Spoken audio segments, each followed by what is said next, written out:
Hello students, स्वागत है आप सभी का एक बार फिर से हमारे इस ऑफिशियल यूट्यूब चैनल में जिसका नाम है एज सोल सॉल्यूशन। मैं चंदन कुमार हाजिर हूँ आप सभी के सामने अपनी एक और नई वीडियो के साथ। सो गाइस, आज की इस नई वीडियो में हम बात करेंगे उन सभी स्टूडेंट्स के लिए जो मास्टर ऑफ पॉलिटिकल साइंस के स्टूडेंट्स हैं। उन सभी के पास में MPS का कोर्स है और वो सेकेंड ईयर के अंदर MPSE 001 सब्जेक्ट यानी भारत और विश्व, जिसे हम इंडिया एंड वर्ल्ड कहें, ये सब्जेक्ट अगर आप पढ़ रहे हो तो आज की नई वीडियो आप सभी के लिए मोस्ट इंपॉर्टेंट रहने वाली है।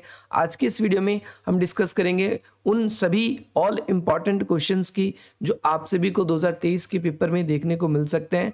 हमने वीडियो आप सभी के लिए एक मंथ पहले ही बना दी है क्योंकि पिछली बार आप सभी बहुत सारे स्टूडेंट्स ऐसे थे जिनके कमेंट आए थे कि सर आपने पेपर के कुछ दिन पहले ही बताया है। तो पेपर में क्वेश्चन तो बिल्कुल वही आए लेकिन तैयारी ज़्यादा अच्छी नहीं थी, तो हम ऐसा ही पेपर नॉर्मल करके लाए। लेकिन आप सभी ने डिमांड करी थी कि अगली बार पेपर जब हमारा हो तो उससे कम से कम एक मंथ पहले हमारी ये वीडियो अपलोड कर देना। तो गाइस, आप सभी की डिमांड पर हमने एक मंथ पहले ही आप सभी के लिए पेपर जो है हमारी तरफ से जो पेपर में क्वेश्चन आने वाले हैं वो अपलोड कर दिए। इन क्वेश्चनों को ही आपको अच्छे से करके जाना है और अपने एग्जाम में अच्छे मार्क्स गेन करने हैं आप सभी को। तो फर्स्ट क्वेश्चन आपकी स्क्रीन पर ये आ चुका है जिसमें आपसे पूछा गया है भारत की विदेश नीति को प्रभावित करने वाले कारणों को बताइए। सबसे पहली बात तो मैं आप लोगों को बता दूं कि जो भारत की विदेश नीति है ये इस पूरे सब्जेक्ट का मोस्ट इम्पॉर्टेंट टॉपिक है। इससे आपके पेपर में 10 क्वेश्चन टोटल हैं, 10 में से 100% 2 क्वेश्चन मिनिमम आप सभी के आएंगे और अगर मैक्सिमम की बात करूं तो 3 क्वेश्चन आपके ऐसे होंगे जो मैक्सिमम रहेंगे आप सभी के। तो अब आपको ये ध्यान रखना है कि ये 2 क्वेश्चन अगर आएंगे आप सभी के पेपर में तो ये कितना इंपॉर्टेंट रोल प्ले करेगा आपके पेपर में, क्योंकि आप सभी को पता है कि 50 मार्क्स का पेपर होगा आपका सेकेंड ईयर का और 50 मार्क्स में से अगर 2 क्वेश्चन का मतलब है 20 नंबर ओनली विदेश नीति से ही आप सभी को मिलने वाले हैं। कम से कम तो इतने क्वेश्चन आते ही आते हैं। आप किसी भी ईयर का पेपर आप देख लोगे, इसके बाद आपको ये क्लियर हो जाएगा। तो इस वीडियो में हम बात करेंगे पूरे सारे क्वेश्चनों की। तो सबसे पहली बात तो भारत की विदेश नीति को प्रभावित करने वाले कारण। तो भारत की विदेश नीति को क्या क्या प्रभावित करता है? सबसे पहली बात तो फॉरेन पॉलिसी यानी विदेश नीति हम कहते हैं किसको है? तो विदेश नीति उन सभी नीति को कहा जाता है जिसके जरिए एक देश के संबंध जो है अंतर्राष्ट्रीय स्तर पर किस देश से होंगे, किस देश से नहीं होंगे, ये हमें पता चलता है। यही क्या कहलाता है? विदेशी संबंध। भारत के जो विदेशी संबंध है वो यही कहलाते हैं, ये आप सभी को याद रखना है। इसके बाद में अगर सेकंड क्वेश्चन की अगर हम बात करें, अगले क्वेश्चन की बात करें, तो इसके अंदर क्वेश्चन आप लोगों के पेपर में तो इस तरीके से डायरेक्टली आएगा। पेपर में इस तरीके से क्वेश्चन ना आकर आपसे पूछेगा भारत की विदेश नीति को प्रभावित करने में आंतरिक कारणों की भूमिका बताइए। आंतरिक कारण नहीं पूछता तो आपसे पूछेगा राजनीतिक कारण या फिर आपसे ये पूछा जाएगा अंतर्राष्ट्रीय कारण बताइए। तो ये आप सभी को याद रखना है कि ये 2 फैक्टर्स हैं जो भारत की विदेश नीति को प्रभावित करते हैं। तो ये फर्स्ट क्वेश्चन जो है पहला तरीके से नॉर्मली ऐसे पूछा जाएगा, भारत की विदेश नीति को प्रभावित करने वाले कारणों को बताइए सिंपली। या फिर आपसे ये यहाँ की लाइनें ना पूछकर आपसे इधर की जो लाइनें हैं वो ना पूछकर आपसे डायरेक्टली आपसे बोलेगा कि भारत की विदेश नीति को प्रभावित करने वाले अंतर्राष्ट्रीय कारण कौन कौन से हैं या राष्ट्रीय कारण कौन कौन से हैं, बाह्य कारण कौन कौन से हैं, बाह्य परिस्थिति कौन कौन सी है, आंतरिक परिस्थिति कौन कौन सी है। इस तरीके से क्वेश्चन बनेगा। तो अब इसके अंदर क्वेश्चन को सबसे पहले हमने ये देखा कि भाई विदेश नीति कहते किसको है। तो विदेश नीति आप सभी को ध्यान रखना है कि एक देश किसी दूसरे देश से जब अपने संबंध बनाता है तो क्या बातें हैं जो उसे उस देश के करीब ले जाती है या उससे दूर भगाती है। एक एग्जाम्पल के तौर पर कुछ तो ऐसे रीजंस होंगे जिसकी वजह से हमारे और अमेरिका के संबंध आज अच्छे हो रहे हैं, या फिर रूस से हमने पाकिस्तान की तुलना में ज़्यादा अच्छे से संबंध बना रखे हैं। कोई तो कारण होगा। तो इसमें आता है हमारा एक सबसे इंपॉर्टेंट पॉइंट आता है राष्ट्रीय हित। अगर हमारा जिन देशों के साथ हित होता है उन देशों के साथ हम अपने विदेश नीति का संचालन करते हैं। जो देश हमारे लिए नुकसानदायक होते हैं, हानिकारक होते हैं, उन देशों से हम परस्पर दूरी बनाकर ही रखते हैं। ये आप सभी को याद रखना है। तो भारत की विदेश नीति को प्रभावित करने वाले जो 2 कारण है बेसिकली, या फिर विदेश नीति को और एक्सप्लेन करना है क्योंकि आपको पता है 10 मार्क्स का एक क्वेश्चन है। तो 10 मार्क्स में आपको उतना ही लिखना है जितना सफिशिएंट हो। हम ये भी लिख सकते हैं कि कोई भी देश पूरी तरीके से अलग थलग रहकर अपना विकास नहीं कर सकता। किसी न किसी कारणवश, चाहे वो आर्थिक कारण हो चाहे वो राजनीतिक कारण हो, इसके वजह से एक देश को दूसरे देश से संबंध स्थापित करने पड़ते हैं। और ये जो संबंध एक देश जब दूसरे देश से संबंध स्थापित करता है तो यही उसकी विदेश नीति कहलाती है। विदेश नीति को प्रभावित करने में कई सारे कारण हैं, जैसे आंतरिक कारण है। आंतरिक कारण में आ जाता है हमारा कि भाई भू क्षेत्र कैसा है, हमारा हमारा देश जो है वो कैसे भू क्षेत्र पर निवास करता है। जैसे फॉर एग्जांपल इंडिया की बात करें तो आपने इंडिया का मैप आपने साउथ में देखा है, तो साउथ में आपको इधर श्रीलंका दिखेगा। इसके अलावा ये सारा कोस्टल एरिया है। कोस्टल एरिया का मतलब होता है सी वाला एरिया जहाँ पर समुद्र है। तो ये सारा समुद्र होने की वजह से हमें यहाँ पर एक अच्छी सुरक्षा की व्यवस्था करनी पड़ती है। दूसरी बात, हमें इसका लाभ भी मिलता है कि अंतर्राष्ट्रीय व्यापार करने में, जैसे फॉर एग्जांपल अगर हम नॉर्थ की तरफ थोड़ा देखें, तो हम एक चीज़ देखेंगे, जैसे जम्मू एंड कश्मीर है, अगर मान के चलो ये जम्मू एंड कश्मीर का रीजन है, तो जम्मू एंड कश्मीर के अंदर आपको यहाँ पर एक देश दिखेगा जिसका नाम है नेपाल। नेपाल की जो सीमा है वो किसी भी समुद्र से नहीं घिरती। तो आप देख सकते हैं ये हमसे अर्थव्यवस्था के मामले में हमसे कमज़ोर है। तो अगर आपके सीमा किसी न किसी समुद्र से मिलती है तो आपको एक फ़ायदा मिल जाता है। यहाँ पर मत्स्य भंडार है, समुद्री आप टूरिज्म बढ़ सकता है आपके देश में। इसके अलावा विदेशी व्यापार करने के लिए आपके पास में बहुत सारे मार्ग बन जाते हैं, तो आप इसका उपयोग कर सकते हो। ये आप सभी को याद रखना है। इसके अलावा भारत की विदेश नीति को प्रभावित करने में या किसी भी देश की विदेश नीति को प्रभावित करने में वहाँ की जो जनसंख्या है, वो जनसंख्या भी बहुत ज़्यादा फैक्टर डालती है। जैसे फॉर एग्जांपल लोगों की पसंद क्या है। जैसे आज के ज़माने में हम बात करें तो हमें वेस्टर्न चीज़ें ज़्यादा पसंद आ रही है, वेस्टर्न कल्चर ज़्यादा पसंद आ रहा है। तो हम क्या कर रहे हैं, हम वेस्टर्न कंट्रीज से ज़्यादा अपने रिलेशन को बिल्ड करते जा रहे हैं। ये आप सभी को याद रखना है। इसके अलावा आज के ज़माने में जैसे फॉर एग्जांपल अमेरिकन कंपनियां पूरे देश दुनिया में ग्रो कर रही है, पूरे देश दुनिया में अपना विकास कर रही है, तो आपको इस बारे में भी याद रखना है। अंतर्राष्ट्रीय फैक्टर में बात करें तो यूएनओ के जो डिसीजंस हैं, यूएनओ के डिसीजन है वो बहुत फैक्टर इंपॉर्टेंट है। एक नेम आपको याद रखना है, नॉन अलाइनमेंट मूवमेंट। ये हमारी विदेश नीति को प्रभावित करता है। बाहरी कारणों में बात करें, इसके अलावा अगर हम बात करें बाहरी कारणों में, जैसे भारत पाकिस्तान जैसे जो देश हैंगे वो भारत के ऊपर कई बार अटैक करते हैं। जैसे 1962 में हमसे चाइना से युद्ध हुआ जिसमें हमारी हार हुई। इसके अलावा पाकिस्तान से हमारे 4 बारी युद्ध हो चुके हैं। 1947-48 का युद्ध है, 1965 का युद्ध है, 1971 का युद्ध है, या फिर 1999 की। इन चारों युद्धों में हालांकि हमारी जीत हुई है पाकिस्तान से, लेकिन फिर भी अगर हम बात करें तो हमें कहीं ना कहीं पाकिस्तान की आर्मी से चौकस रहना पड़ता है, सावधान रहना पड़ता है, कभी वो हम पे अटैक ना कर दे, इस बात का ध्यान रखना पड़ता है। तो भारत की विदेश नीति को प्रभावित करने में ये कारण है। ये वीडियो मैंने अपलोड कर रखी है, अब तक 1.5 लाख से ज़्यादा लोगों ने इस वीडियो को देख चुके हैं। अगर आप लोगों ने नहीं देखा है तो आप देख सकते हो, आपके लिए भी इम्पॉर्टेंट है। इसके अलावा सेकंड क्वेश्चन है, उन कारणों को परिक्षिप्त कीजिए। देखो सबसे पहली बात क्या है कि आप लोगों को वीडियो देखना इंपॉर्टेंट इसलिए भी बन जाता है क्योंकि आपको रियलिटी में एक क्वेश्चन के अंदर क्या आंसर इंक्लूड करने क्या नहीं करने। क्योंकि अगर आप बुक पढ़ोगे तो बुक पढ़ने में काफ़ी टाइम कंज्यूम होता है, लेकिन अगर आप एक स्मार्ट स्टडी करोगे तो उसके अंदर आपका काफ़ी टाइम बचता है, क्योंकि स्मार्ट स्टडी जो है आप लोगों के मार्क्स को और ज़्यादा बढ़ाएगी। इसके अलावा देखो सेकंड क्वेश्चन जो है आपका, इसमें बताया गया है क्वेश्चन उन कारणों का परीक्षण कीजिए जो भारत की विदेश नीति के संचालन में सहायक है। तो अब आपको देखो सेम क्वेश्चन है ऊपर वाला, ये 3 क्वेश्चन अगर हम बात करें शुरू के जो हमने लिखे हैं बिल्कुल डिट्टो सेम है, लेकिन आपको इसमें बताना है क्या बातें ऐसी है जो भारत की विदेश नीति को प्रभावित करती है। और ऊपर वही चीज़ तो हम पढ़ रहे थे, भारत की विदेश नीति को प्रभावित करने वाले कारणों को बताइए क्या बातें पर, तो ये सेम क्वेश्चन आया। तीसरा क्वेश्चन आप सभी अगर देखेंगे तो यहाँ पर चौथा क्वेश्चन, भारत की विदेश नीति बनाने में राजनीतिक दलों का क्या योगदान है। यहाँ पर क्वेश्चन देखोगे, इंदिरा गांधी के शासनकाल में भारत की विदेश नीति का आकलन कीजिए। ये क्वेश्चन भी आप सभी से आता है। देखो आपको जैसे ये वाला यूनिट है, एक ये क्वेश्चन, एक ये क्वेश्चन, एक ये क्वेश्चन आप सभी के लिए इंपॉर्टेंट है। ये सब कई बार पेपर में आएगा, जैसे या तो आपसे डायरेक्टली नेताओं के नाम पूछेगा, जैसे इसमें पूछा गया है कि इंदिरा गांधी के शासनकाल में भारत की विदेश नीति का सिंहावलोकन कीजिए, ऐसा भी लिखा आ सकता है। ये ना लिखाएगा तो आपसे पूछा जाएगा नेहरू के शासनकाल में भारत की विदेश नीति का सिंहावलोकन कीजिए।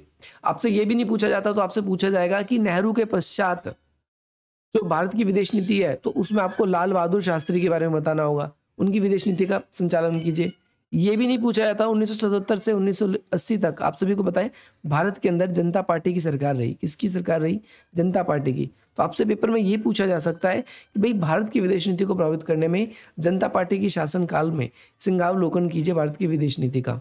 तो एक क्वेश्चन यहाँ से भी 110% आना ही आना है। पहली बात मैं आप लोगों के लिए एक चीज़ और क्लियर कर दूं कि आप लोगों के लिए हमने प्लेलिस्ट बना दी है। बाकी अगर आप लोग हमारे साथ जुड़ना चाहते हैं तो इन नंबर्स के थ्रू जुड़ सकते हैं। हमने आप लोगों के लिए प्लेलिस्ट बना दी है, उस प्लेलिस्ट के अंदर आप जाएंगे, अब डायरेक्टली प्लेलिस्ट में आप लोगों को दिखा दूंगा कि किस तरीके से प्लेलिस्ट के अंदर आपको जाना है। और पूरा सिंपली फॉर्म में मैं आप लोग आपको ये भी समझा दूंगा कि क्या कुछ आपके पेपर में उससे आ सकता है या क्या चीज़ नहीं आ सकता, उसके लिए अलग से एक वीडियो बना दी जाएगी। अच्छा, तो भारत की विदेश नीति की प्रमुख विशेषता बतानी। भारत की विदेश नीति की प्रमुख विशेषता, जिसने ये शुरू के 2 क्वेश्चन किए, ये क्वेश्चन उसको करने में कोई दिक्कत नहीं होगी। यानी क्या ऐसी खास बात है भारत की विदेश नीति में? तो भारत की विदेश नीति जो है वो हमेशा ध्यान रखना है, शांति को बढ़ावा देने की बात करती है, हथियारों की ओर जो निशस्त्रीकरण है उस पर रोक लगने की बात करती है, निशस्त्रीकरण की भी रोक लगने की बात करती है, निशस्त्रीकरण की बात करती है। इसके अलावा अगर हम बात करें नॉन अलाइनमेंट मूवमेंट जो है इसकी बात करती है। इसके अलावा ताकतवर देश अपना वर्चस्व जो है गरीब देशों को ना दिखाएं, इस ओर भारत ध्यान रखता है। इसके अलावा 2 देशों के बीच में अगर विवादास्पद संबंध है, अगर दोनों देशों के बीच में युद्ध जैसी स्थिति है, युद्ध जैसे हालात हैं, तो उन देशों में संबंधों को नॉर्मलाइज करने में जो है भारत की विदेश नीति की बहुत इंपॉर्टेंट रोल प्ले करता है। इसमें भी आप सभी को याद रखना है। अच्छा, इसके बाद में आप सभी को एक क्वेश्चन ये याद रखना है कि भारत की विदेश नीति को प्रभावित करने में पीएमओ की भूमिका। जैसे अब अलग अलग क्वेश्चन आएंगे आपके पेपर में, जैसे एक आएगा भारत की विदेश नीति को प्रभावित करने में, मैं अलग पेन से इसको मैं आप लोगों के लिए हाईलाइट करूंगा ताकि आप लोग इसको अच्छे तरीके से समझें। इसका कोई, अब ये क्वेश्चन तो खत्म हो गए, बाकी जितने भी क्वेश्चन है ना ये सेपरेटली, इन सारे क्वेश्चनों का मैं आप लोगों को आंसर भी दूंगा। आप लोगों के एग्जाम्स के लिए जो भी क्वेश्चन इंपॉर्टेंट हमारी तरफ से अपलोड होने चाहिए वो अपलोड भी करवा दिए जाएंगे। तो किस कलर में बताया जाए, इस कलर में बताते हैं। चलो देखो, भारत की विदेश नीति की जो है इसमें राजनीतिक कारण, इसमें कौन से कारण आप सभी को इसमें बताना है मेनली, इसमें आपको मेनली बताना है राजनीतिक कारण। भारत की विदेश नीति को प्रभावित करने में कौन से कारण? राजनीतिक कारण। कौन कौन से राजनीतिक कारण है या राजनीतिक जो दल लेंगे, जैसे राजनीतिक दल के अंदर आपको बताना है पार्टियां कि विभिन्न अलग अलग प्रकार की पार्टियां, जैसे हमारे देश में अगर हम बात करें जो बीजेपी का गठबंधन है वो एनडीए के साथ है, कांग्रेस का गठबंधन जो है यूपीए के साथ है, इसको कहा जाता है। अब हम कह सकते हैं कि उन्हीं का गठबंधन है या उन्हीं के साथ है, एक ही बात है, दोनों अलग अलग बात नहीं है। तो ये भारत की विदेश नीति को कैसे प्रभावित करती है? अगली बात आती है पीएमओ यानी प्रधानमंत्री ऑफिस, पीएमओ प्रधानमंत्री कार्यालय भी लिखा सकता है। इसकी शक्ति और कार्यों का वर्णन करें। तो ये क्वेश्चन ऑलरेडी अपलोडेड है, बाकी आप लोगों के लिए अपलोडेड कर दिए जाएंगे। इसके अलावा भारत की विदेश नीति के संबंध की चर्चा कीजिए। आपको इसमें ये बताना है भारत की विदेश नीति को प्रभावित करने वाले कौन कौन से कारण है इसके अंदर। इसके अंदर भारत और जो अफ्रीका के संबंध है, जैसे अफ्रीका के साथ संबंध वाली वीडियो मैंने आप लोगों के लिए बना रखी है, अगर आप लोगों ने नहीं देखा है तो प्लेलिस्ट में जाकर देख लीजिए, ये इंपॉर्टेंट है आप सभी के लिए। इसके बाद में कुछ प्रमुख संगठन है, ये भी आपके पेपर में पक्का पूछे जाएंगे, जैसे एपेक के ऊपर वीडियो बना रखी है, ब्रिक्स के ऊपर वीडियो बना रखी है, बिमस्टेक के ऊपर वीडियो बना रखी है, टीएनसीज पे बना रखी है, यूपीए और एनडीए के ऊपर अभी वीडियो नहीं बनी है तो ये बन जाएगी। आसियान के ऊपर वीडियो भी नहीं बनी है, ये भी जल्दी बन जाएगी। आप सभी को पता होना चाहिए आसियान जो है वो दक्षिण पूर्वी एशियाई राष्ट्रों का संगठन है, आप सभी को पता होना चाहिए। आसियान जो है जिसमें Malaysia, Thailand, Indonesia, Singapore, Philippines, इसके बाद में म्यांमार, ये संगठन है। बिमस्टेक भी आप लोगों के लिए अपलोड कर चुके हैं हम, अगर आप लोगों ने नहीं देखा है तो इस वीडियो को जरूर देखिए क्योंकि आपके पेपर में बहुत बारी पूछा जाता है। ओके, क्योंकि एक शॉर्ट नोट में तो आपके यहाँ से भी आएगा, शॉर्ट नोट के क्वेश्चन एक हमने यहाँ से भी बनाए हैं आप सभी के लिए, एक शॉर्ट नोट के क्वेश्चन अलग बनाए, तो ये 5 नंबर में ही आएगा। 5 नंबर में आने का मतलब है आपको 1.5 पेज ही भरना है, एक सही तो 1/2, 1.5 पेज ही भरना है आपको, ज़्यादा नहीं बढ़ना।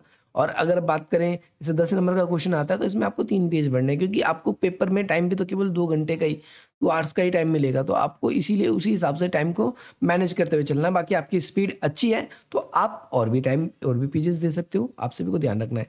इसके बाद में शीत युद्ध के पश्चात भारत और यूएसए के संबंध बताइए। तो भाई ये वीडियो अपलोडेड है आप लोगों के लिए।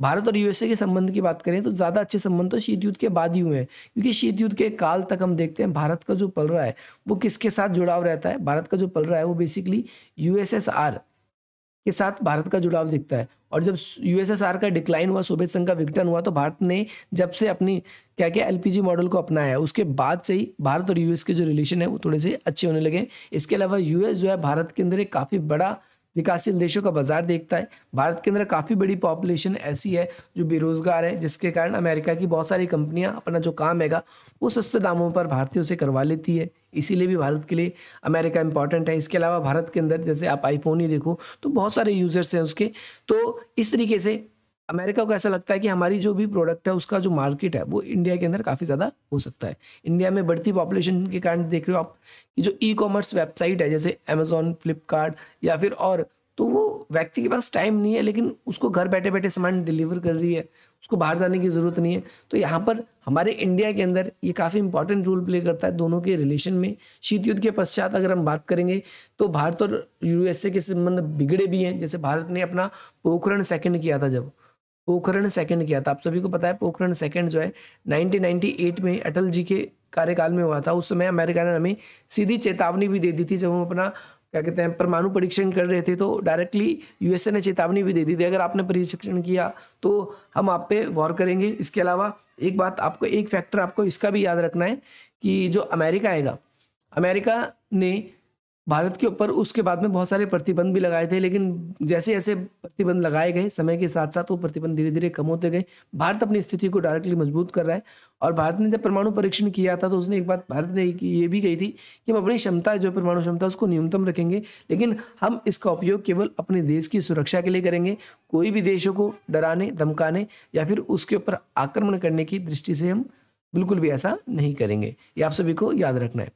इसके बाद में आपसे अगला क्वेश्चन पूछा गया है। इसमें क्वेश्चन में आपसे ये पूछा गया है कि जो भारत की जो विदेश नीति है, इसमें निशस्त्रीकरण से आप क्या समझते हैं? भारत की विदेश नीति में आप किससे, निशस्त्रीकरण से आप क्या समझते हैं? निशस्त्रीकरण होता क्या है? तो निशस्त्रीकरण का मतलब होता है हथियारों की होड़।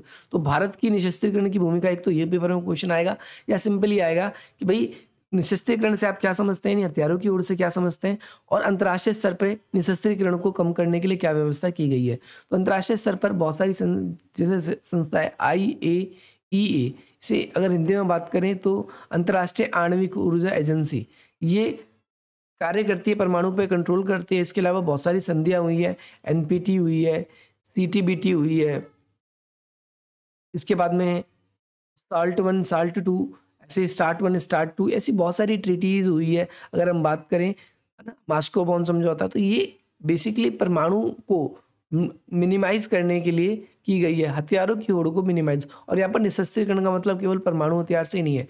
निशस्त्रीकरण का मतलब है प्रत्येक हर प्रकार के हथियार से जिससे भाई मानव या फिर जनहानि हो सकती है, उन सभी प्रकार के हथियारों को रोक लगाया जाए। इस चीज़ के बारे में हम यहाँ पर चर्चा कर रहे हैं। तो भारत की क्या भूमिका है? तो भारत ने, मैंने आपको बताया, जैसे भारत ने भी परमाणु परीक्षण किया भी था, तो भारत ने एक बात बोली थी कि ये हथियार जो है ना तो हम किसी को डराने के लिए, ना ही हम किसी को धमकाने के लिए, हम ऐसा कोई पर्पज़ नहीं है। इसको बनाने के लिए बेसिकली हमारा एक ही रीज़न है, हम केवल इस हथियार को इसलिए बना रहे हैं ताकि कल को हम सुरक्षित रहें, हम पे भी कोई हमला ना करे। बाकी इसमें आलोचनात्मक मूल्यांकन भी आ जाता है, तो भारत की उस समय बुराई करनी है, क्योंकि भारत तो अंतर्राष्ट्रीय स्तर पर हथियारों की होड़ को रोकने की बात करता है, लेकिन कई बार हम देखते हैं कि भारत ने परमाणु भी बनाए और भारत अंतर्राष्ट्रीय स्तर पर भी हथियारों को खरीद रहा है। अगला क्या है? TNC किसे कहते हैं, पारराष्ट्रीय निगम किसे कहते हैं, इसका वर्णन करना है, और अंतर्राष्ट्रीय स्तर पर इसका क्या परिणाम है, इसकी आपको चर्चा करनी है। ये क्वेश्चन भी आप सभी के लिए बहुत इंपॉर्टेंट है। ये क्वेश्चन भी आप सभी को अपने एग्जाम के लिए ज़रूर करके जाना है, ध्यान रखना है। आप सभी को ये पेपर के लिए, आपके लिए बहुत इंपॉर्टेंट क्वेश्चन है। पारराष्ट्रीय निगम क्या है आपको करना है। देखो, आपसे पारराष्ट्रीय निगम ना लिखकर पेपर में बहुराष्ट्रीय निगम भी लिखा सकता है ना, TNC ट्रांसनेशनल कॉर्पोरेशन भी लिखा सकता है, तो आपको इंग्लिश में भी ध्यान रखना है। और बहुराष्ट्रीय निगम तो MNC होती है, तो उसमें आपको मल्टीनेशनल कॉर्पोरेशन या कंपनीज आपके पेपर में लिखी हुई आएगी। तो इसमें क्या है, अंतर्राष्ट्रीय स्तर पर इसका क्या प्रभाव पड़ा है, क्या परिणाम है इसका, आपको इसकी चर्चा करनी है। ये आप सभी को याद रखना है, क्वेश्चन आपके पेपर में बार बार ही आता है। भारत और पाकिस्तान के संबंधों को बताइए। तो भारत और पाकिस्तान के संबंध काफ़ी विवादग्रस्त रहे। उसका रीज़न है जम्मू एंड कश्मीर। तो आपको पता है जम्मू एंड कश्मीर को लेकर भारत और पाकिस्तान के संबंध खराब हुए हैं। 4 युद्ध भी हुए हमारे पाकिस्तान से, हमारे कितने 4 युद्ध हुए। चारों युद्धों के अंदर भारत की विजयी रही है, लेकिन फिर भी भारत और इसके संबंध ज़्यादा अच्छे नहीं रहे। युद्धों की बात करें तो भारत और इसका युद्ध 1947 से लेकर, अभी मैंने ऊपर भी चर्चा करी थी, 48, 1965, 1971 और 1999। इस टाइम पे हमने 4 वॉर पाकिस्तान से लड़े भी हैं और चारों में हमारी विजय हुई है। लेकिन इसके अलावा बहुत सारे ऐसे समझौते भी हैं। इसे बात करें तो 1960 में सिंधु जल समझौता है, सिंधु जल समझौता है। सिंधु जल समझौते के बाद में बात करेंगे तो 1972 में शिमला वार्ता है। इसके बाद में 2001 के करीब में बात करेंगे तो आगरा वार्ता। इसके बाद में अगर हम इससे पहले बात करें तो 1965 में एक आता है आपका ताशकंद, 1965-66 में हो गई। 1966 में ताशकंद समझौता। लाहौर बस सेवा 1998 के करीब में लगभग चलाई गई थी। इसके अलावा समझौता एक्सप्रेस, ऐसे भारत और पाकिस्तान के बीच में ऐसे कई सारे रीजंस हैं जिसकी वजह से हम देखते हैं भारत और पाकिस्तान के संबंध कैसे हैं, अच्छे संबंध भी बुरे संबंध, लेकिन अच्छे तो हम नहीं कहेंगे, बुरे ही संबंध ज़्यादा है। इसके बाद में भारत और चीन जो है इनके आपसी संबंधों को आपको चर्चा करना है। भारत और चीन के बीच में समझौते की बात करें तो 1954 में, ऐसे तो डिस्कस कर रखा है, 1954 में भारत और चीन के बीच में एक समझौता हुआ था जिसे बोलते हैं पंचशील समझौता। इसका नाम पंचशील इसलिए पड़ा क्योंकि 5 सिद्धांत इसमें शामिल थे। और दूसरी बात, दोनों जब ये समझौता हुआ तो दोनों तरफ से एक नारा लगा था, हिंदू चीनी भाई भाई, हिंदी चीनी भाई भाई। तो इसके अलावा जिसमें इन्होंने एक बात और डिसाइड करी थी कि इंडिया और चाइना दोनों अब एक दूसरे के बॉर्डर पे अपनी आर्मी नहीं रखेगा। दूसरी बात, 1959 में जब चाइना ने तिब्बत को ऑक्यूपाई किया तो उसके बाद में तिब्बत जो है वो भारत से मदद लेता है, यानी उनके जो धार्मिक गुरु हैं दलाई लामा, उन्होंने भारत से मदद मांगने की कोशिश करी तो भारत ने उन्हें शरण दे दी। इसकी वजह से 1962 में हमारा चाइना से वॉर भी हुआ जिसमें हम बुरी तरीके से हारे। इसके अलावा 1949 में जब चाइना एक साम्यवादी देश बना था तो उसमें भारत पहला ही देश था जिसने क्या किया था, चाइना का समर्थन किया था।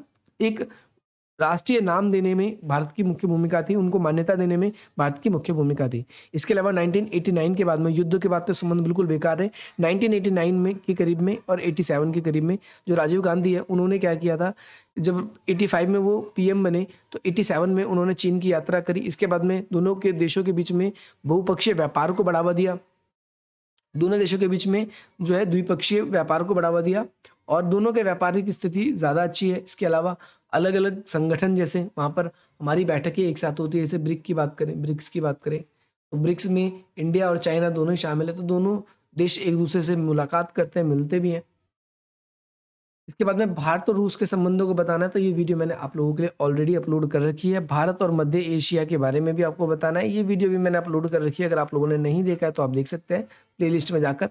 भारत एक उभरती हुई महाशक्ति कैसे है, तो ये क्वेश्चन भी मैंने कई बार अपलोड कर रखा है, अगर आप लोगों ने नहीं देखा है तो आप ये क्वेश्चन देख सकते हो। इसके बाद में क्वेश्चन नंबर 18 है सार्क। सार्क का मतलब क्या है, south Asian association for regional cooperation. इसे हम दक्षिण एशिया या दक्षेश भी कहते हैं, ध्यान रखना है आपको, इसको हम दक्षिण एशिया या फिर दक्षेश भी कहते हैं। और ये पेपर में बहुत बार पूछा जाता है, ये शॉर्ट नोट की कैटेगरी में ऐसे क्वेश्चन वैसे तो है लेकिन पेपर में आ सकता है। ये ध्यान रखना है आप सभी को। 1985 में ढाका, बांग्लादेश की जो राजधानी है ढाका, ढांचा लिख दीजिए, ढाका करना आपको, इसको ढांचा नहीं करना है, ठीक है, ढांचा तो कोई हड्डी बुरा मान जाएगा, ढाका ओके। कोई जो ढाका है, जो ढाका के अंदर यहाँ पर क्या किया गया था, एक अंतर्राष्ट्रीय स्तर पर सम्मेलन किया गया और सार्क की स्थापना की गई। सार्क की स्थापना में बात करें तो वर्तमान समय में 8 देश शामिल हैं इसके अंदर और पहले 7 देश थे। अंतिम देश इसके अंदर जो है अफगानिस्तान जुड़ा है और वो कब जुड़ा है, 2007 में जुड़ा है, ये आपको याद रखना है, 2007 में जुड़ा है। दक्षिण एशिया की कई बैठकें हुई हैं, जैसे फॉर एग्जाम्पल मैं बात करूँ तो इसके सदस्य देशों ने साफ्टा की स्थापना करी है। SAFTA mean south Asian free trade agreement, इसकी स्थापना करी है। हालांकि 2002 में इसकी बात उठी थी, 2004 में इस पर हस्ताक्षर हुए और 2006 में लागू हुआ। सार्क जो है दक्षिण एशिया जो है दुनिया का सबसे विवादित जगह है। पाकिस्तान, भारत, श्रीलंका, बांग्लादेश, इनकी आपसी जो विवाद है, सीमा विवाद चलते रहता है। इसकी वजह से इस संगठन को ज़्यादा अधिक लाभ नहीं मिला है, लेकिन बट फिर भी इसने एक सफलता कोशिश करी है। इसके अलावा इसके 18 सम्मेलन हो चुके हैं। इसका 18वां सम्मेलन जो है 2018 के करीब में कहाँ पर हुआ, 2018 या 14 के करीब में हुआ था। कहाँ पर, नेपाल की राजधानी काठमांडू में, नेपाल की राजधानी काठमांडू में हुआ था, आप सभी को याद रखना है। अगला क्वेश्चन आप सभी के लिए यहाँ पर पूछा गया है, लुक ईस्ट पॉलिसी और लुक एक्ट पॉलिसी। तो लुक ईस्ट पॉलिसी जो है, पहली बात तो किसने चलाई थी आपको ये पता होना चाहिए। तो लुक ईस्ट पॉलिसी जो है ये हमारे जो पीएम थे, पीएम भी रहे लेकिन जब वो पीएम के पद पे तो नहीं थे, 1991 में जब मनमोहन सिंह फाइनेंस मिनिस्टर थे तो मनमोहन सिंह जी ने क्या किया था, उन्होंने देखा कि जो आसियान के देश हैं, आसियान के जो देश हैं वो काफ़ी तेज़ी से क्या कर रहे हैं, ग्रो कर रहे हैं। तो उन देशों के साथ हमें अपने संबंध को स्थापित करना होगा ताकि हम अपने विकास को सुनिश्चित कर सकें, विकास को बढ़ा सकें। इसीलिए आसियान की क्या की गई, स्थापना की गई। आप सभी को याद रखना है, पेपर में बहुत बार ये क्वेश्चन पूछा गया है।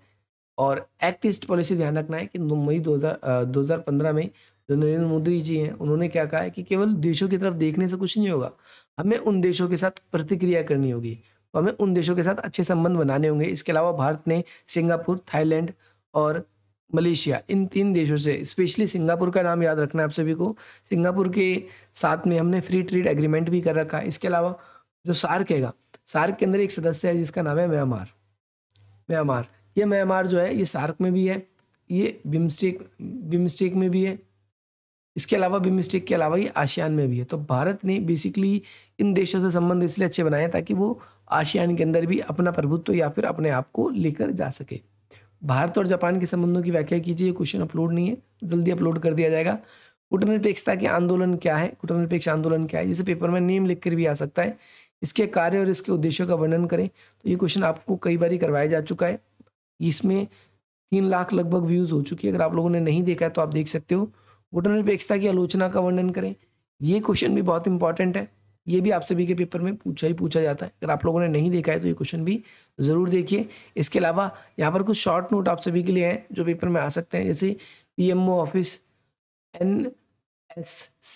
एनएससी नेशनल सिक्योरिटी काउंसिल, राष्ट्रीय सुरक्षा परिषद, संसदीय समिति क्या है इसके बारे में। इसके अलावा भारत और संयुक्त राष्ट्र संघ दोनों के बारे में आप सभी को बताना है। इसके अलावा एफडीआई और भारत, एफडीआई का मतलब होता है प्रत्यक्ष विदेशी निवेश, प्रत्यक्ष विदेशी निवेश। ये आप सभी को याद रखना है। भारत और इसकी विदेश नीति को बेसिकली क्या चीज़ें प्रभावित करती है, क्या चीज़ें नहीं करती। तो ये कुछ क्वेश्चन थे, बाकी आप लोगों के लिए वीडियोस आती रहेगी। एग्जाम से पहले भी मैं कुछ एनालिसिस करूंगा आपके पेपर का, क्या क्वेश्चन आता है। जब तक आप अपने एग्जाम्स की जो तैयारी कर रहे हो आप इन क्वेश्चनों को ज़रूर करके जाएँ। अगर आप लोगों को पसंद आती है वीडियो तो हमारे चैनल को सब्सक्राइब करें। बाकी ये नंबर है आपकी स्क्रीन पर जो शो हो रहा है, आप इस नंबर के थ्रू हमसे जुड़ सकते हैं। डिस्क्रिप्शन बॉक्स में कुछ वेरियस लिंक दिए गए, उन लिंक्स के थ्रू आप हमसे इंस्टाग्राम पर या टेलीग्राम पर भी जुड़ सकते हो, जिसका लिंक डिस्क्रिप्शन बॉक्स में है। बाकी मिलते हैं आप सभी से अपनी अगली वीडियो में। जय हिंद, जय भारत। अगर चैनल को सब्सक्राइब कर लोगे तो अगली वीडियो का लिंक मिल जाएगा, आ जाएगा, नहीं तो फिर ढूंढते रहोगे और फिर कोई टीचर की ऐसी वीडियो मिलेगी जिसमें से आपने वीडियो तो देखी लेकिन उसमें से कुछ पेपर में आया नहीं। बाकी हमारी जितनी भी वीडियोज है, आप कोई भी वीडियो देखोगे जो हमने क्वेश्चन वाली बताई है, कोई भी बच्चा आपको ऐसा कमेंट करता हुआ नहीं दिखेगा, बोलेगा नहीं कि हमारे बताए हुए क्वेश्चन नहीं है। जो हम क्वेश्चन बताते हैं ओनली वही पेपर में आते हैं। इसीलिए देखते रहिए, मिलते रहिए, मस्त रहिए। बाकी मिलते हैं आप सभी से अपनी अगली वीडियो में। जय हिंद, जय भारत।